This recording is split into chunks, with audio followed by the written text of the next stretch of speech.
Hi friends, வணக்கம். நாம் இன்றைக்கி என்ன அப்டேட் பார்க்க போகிறோம் அப்படின்னா, நம்ம நேற்று நடைபெற்ற Kolkata night Riders vs Delhi Capitals மேட்சை பற்றி நம்ம பார்க்க போகிறோம்.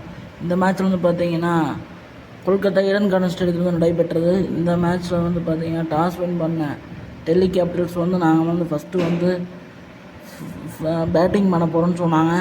இதன் காரணமாக களமிறங்கிய டெல்லியில் பார்த்தீங்கன்னா டக்குன்னு விக்கெட் போயிட்டே இருந்துச்சு.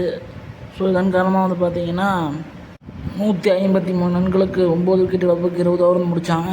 இதில் பார்த்தீங்கன்னா டெல்லி கேகேஆர் தரப்பில் பார்த்தீங்கன்னா பவுலர்ஸ் தரப்பில் Varun Chakravarthy 3 wicket, Vaibhav Varma 2 wicket, Harshit Rana 2 wicket, நம்ம மிச்சல் ஸ்டார்க் 1 விக்கெட்டு அப்படின்னு எடுத்திருந்தாங்க.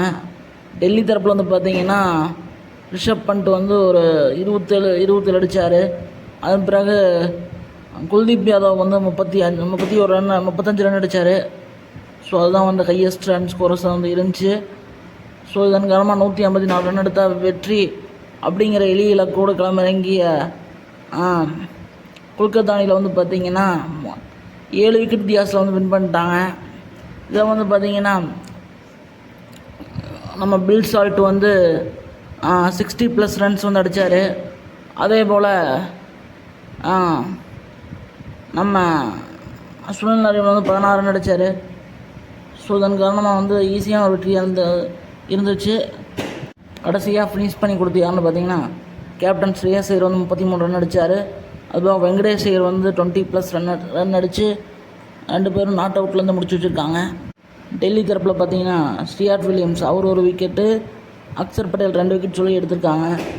ஸோ இதன் காரணமாக 7 விக்கெட் வித்தியாசத்தில் வின் பண்ணியிருக்கிறாங்க கேகேஆர். இதன் மூலமாக கேகேஆர் 2ஆம் இடத்துக்கு முன்னேறி இருக்கிறாங்க. 12 பாயிண்ட்ஸோட அவங்க 2ஆம் இடத்தை இன்னும் சீல் பண்ணியிருக்கிறாங்க. ஸோ இதுதான் நேற்று நடைபெற்ற போட்டியின் குறித்த அப்டேட்ஸ். இந்த வீடியோ பிடிச்சிருந்தால் லைக் பண்ணுங்கள், ஷேர் பண்ணுங்கள், கமெண்ட் பண்ணுன்னு கேட்குறேன். நன்றி, வணக்கம்.